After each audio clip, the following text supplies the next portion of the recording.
All right, first 5K done in 24:09.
All right, that's 10K in 48:15.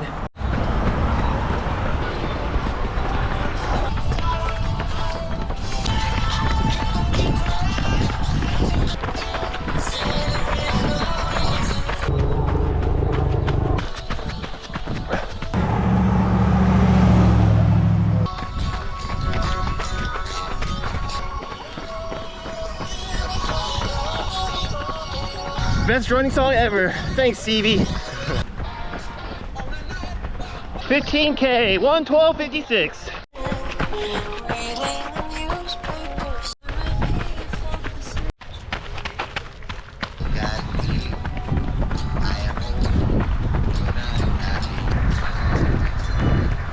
Second best running song ever.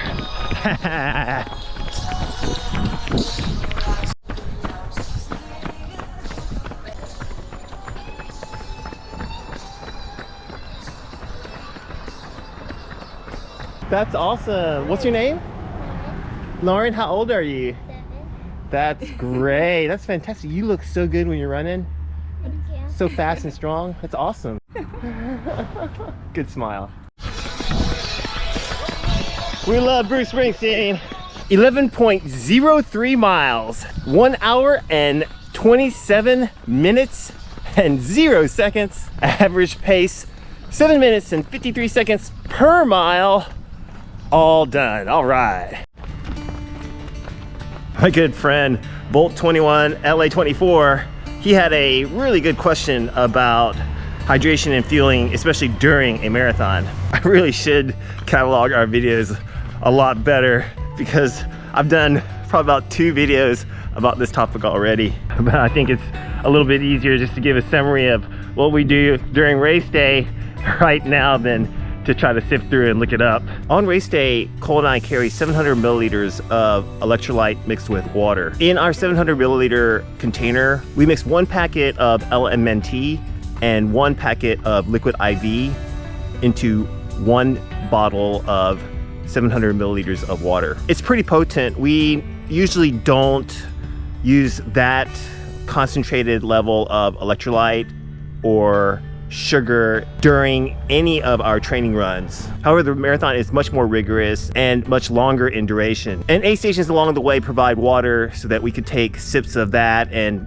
kind of refresh ourselves with a little bit of a bird bath as we go to keep cool. So having a little bit more concentrated solution is pretty economical and efficient and allows us to carry a little bit more without having to lug around a giant bottle. Now we carry our bottle because using the aid stations and drinking from the small cups, even if we get like 1 or 2 or 3 cups within 1 aid station, is just simply not enough. I think at the majors, the aid stations are much more frequent, almost every mile.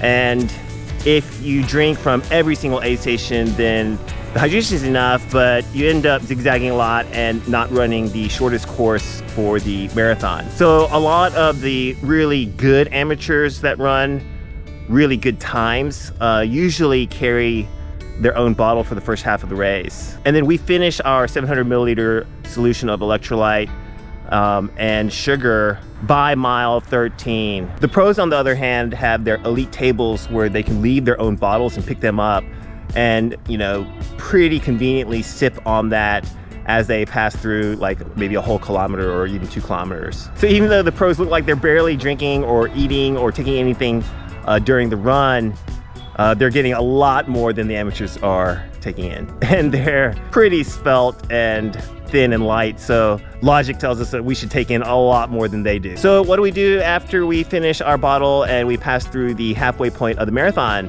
Well, that's when we start picking up cups along the way at every single aid station until the end of the marathon. And at every single aid station, I go for electrolyte first and try to get at least 2 cups of electrolyte, pinch the cup, and then sip on it, doing the best that I can, drinking it without choking. And then I grab as many cups of water as I can as I go through and throw it into my face and drink some of it and get some of it on my face and body to help cool me down. It's good to get ahead of controlling body temp before you get hot, because once you start burning hot, it's hard to kind of control things and get things back to normal. Our fueling protocol is to start the marathon fasted, but that's strictly a personal thing. It's what we're used to doing. We do all of our carb loading 2 days before and the day previous to the marathon, eating a ton of carbs and eating a lot of salty foods and drinking a lot of salty broth. So our go-to pre-race meal is Vietnamese noodles, and we eat bowls of it. So we make sure that our muscles are full of glycogen. We're really, really swole. When I weigh myself in the morning on race day, I'm usually about a couple of pounds heavier than I weighed during taper week. I'm not too worried about the excess weight because all of that is essentially a water bottle. I'm retaining a lot of water in my muscles in the form of glycogen and fluids. And I know that I will absorb that right away as I start working hard during the marathon, because sure enough, by the end of the race, all of that swelling is dissipated and I'm pretty drawn out. So as I said, we start the race fasted. I don't take any gels at the very start.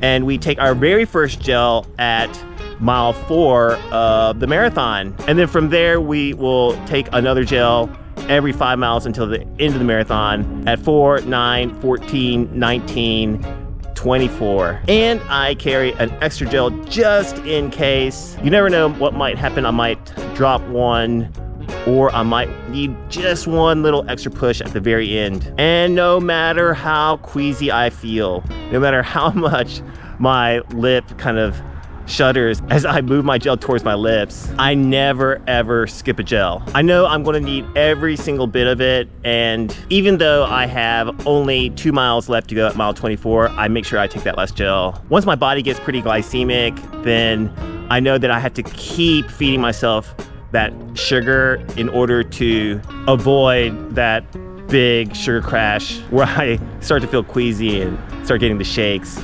or what a lot of people term as a bonk. I definitely don't want to feel that during the race, and I certainly don't want to feel it even after the race when I'm supposed to be super happy and celebrating an awesome marathon finish and a personal best time. So Bolt 21, LA 24, I hope that answers your question. I'm looking forward to seeing you at the OC Marathon, I believe. Make sure you look out for the shakeout announcement when it comes out. Thanks so much to our lovely Patreon team. We really can't do it without you. So much love. Got Instagram or Strava, and you can find us right here for your daily dose of running motivation. That's going to do it for me. Thanks so much for making it all the way to the end of this video. Please like this video, help get it out to as many people as possible. Subscribe if you haven't done so already. It helps out our channel a ton. Time to get me some cheesy bean and rice burritos from Taco Bell and some In-N-Out cheeseburgers with extra crispy French fries. I hope you have a great day and a meaningful run. We'll see you in the next one. All right, bye now.